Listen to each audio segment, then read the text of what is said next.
Hi ladies. So I'm very, very excited to be doing this section. The truth is we've been praying. Yes, we've prayed. I know it's been a prayer conference. We've prayed all week long and today's prayer has just been exceptional. But today, I want to help you guys a bit. So what I want to do is I want to ask some of these ladies who are all married, by the way. I want to ask them one thing that has helped them in marriage. Yes, I know that what they would have said was prayer, Holy Spirit, studying the word. So let me just help them. We know that prayer, studying the word, and Holy Spirit helps. What we want is one practical thing that has helped, that has been the game changer in your marriage. So who wants to go first? Who do I start with?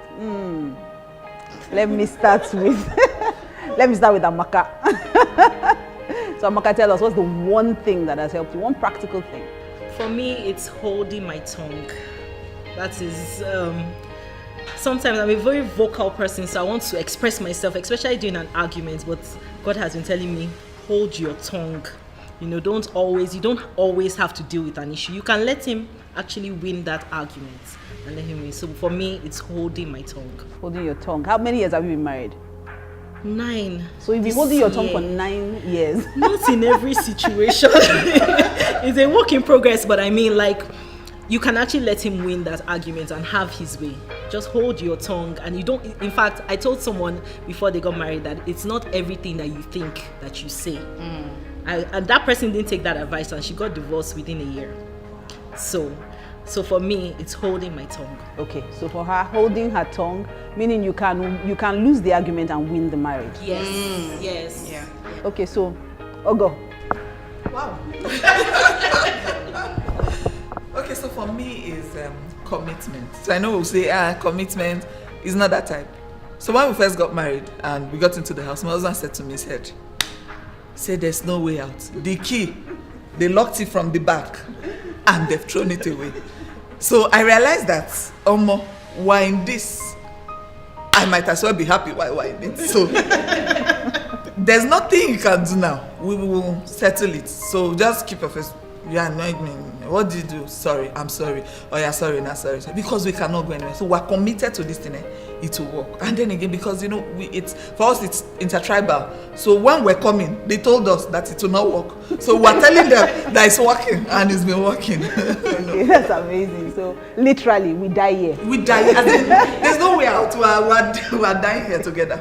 Okay, so. And we've told ourselves, so we're going together. We're holding hands. So he's going at 103. I'm going at 100. We hold our hands together and we'll go. That much commitment. Yes. Okay. Okay. So, should we follow the trend and then come back and say, okay, so blessing? Okay, the one thing that I have, that has helped me in this marriage would be my knowing my husband, understanding him, understanding his temperaments and things that put him off, the things that make him laugh, the things that calm him down. You know, that's the one thing that has helped me in this marriage.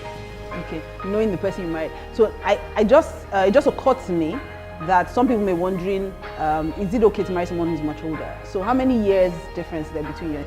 Oh, my husband is older than me with 15 years. And it's working? Oh yes, it is. Okay, so knowing him, knowing what he likes. Yes, knowing what he likes, knowing what puts him off, knowing how to calm him down, knowing how to just, understanding him. When I see him, I know what is going on in his mind, whether I should talk or whether I should keep quiet, or just understanding him. Okay, so with the age difference, can you say that you're friends? Oh yes. Oh, we're friends even before we got married, and it has actually helped. It has helped the marriage and stuff. So. Do you ever think about the age difference? Does it even occur to you, except that you have to think about it? Yes, I actually have to think about how the difference, because it doesn't come no, up it's at not even all. an issue in my marriage. Okay, fantastic. Okay, so Adasa, because I'm going to end with her message. I almost sense like there's a lot she wants to say, but I'm going to wait till the end. So Adasa, what has helped? It's I'll say compromise, knowing when to concede to save the peace. And I think when I got married, I eventually had to come to terms with the fact that you don't always have to have your way all the time, and that's actually okay if he wins the bigger piece. So for me, compromise has been very, very helpful. It's not like I always did, so I learned it eventually. Like Amaka said, she did not always hold her tongue eventually. So for me also, I learned it eventually, and it's been very, very, very helpful. Okay. So not always having your way, that's what love is anyway. Yes. Love is allowing the other person, deferring to the other person. Okay, so I think that's also a bit of submission. Oh yes. Yeah. Yes. It was Allowing hard. him, yeah. It was very hard. I can't. So how many years have you married? So it's 8 years this year. Yay! Year for new beginnings, amazing. Yes. How many years? Ask me. I'm here now. Okay. How many years have you been married, Ogo? 15 actually. 15 years, wow, that's amazing. Okay, so amazing. Hearing the secret, So please, let's hear. What's the one thing that has helped you in marriage? I would say humility, because I am a very intelligent person, even if I had to say so myself. And so times when I know that I'm right, and God still expects me to apologize because God sees the bigger picture. God sees what I cannot see. And then he said, there was a time that we had an issue and I was clear that this person is wrong. God said I should go and apologize. I was crying.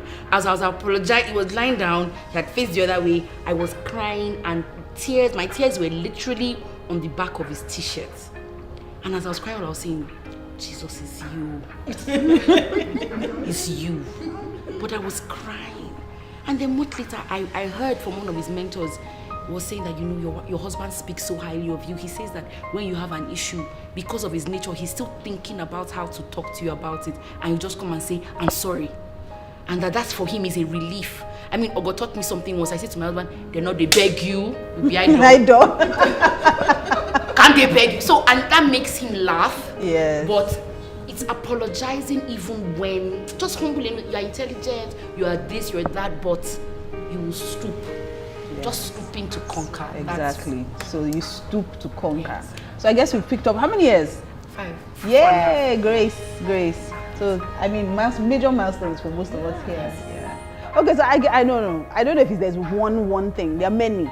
But I think one of the most important things is that anger is a wasted emotion in marriage. So practice advanced forgiveness.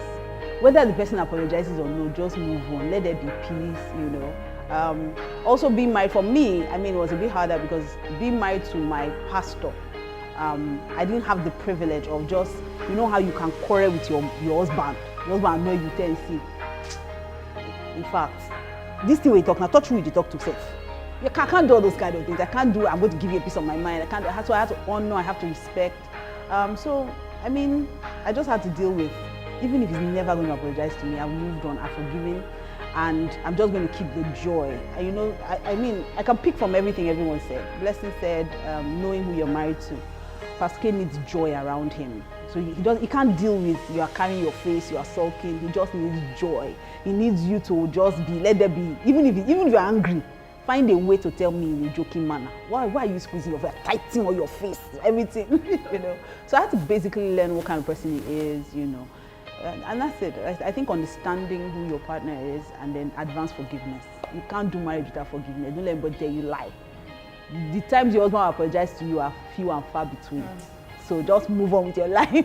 But having said that, marriage is amazing. So don't let us scare you with these sacrifices. I'm sure if you ask the men the sacrifices, it won't be one thing. They'll probably give 8.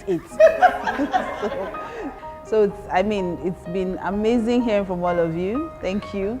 Thank you for praying with the single sisters and then also for sharing what your secret in marriage is.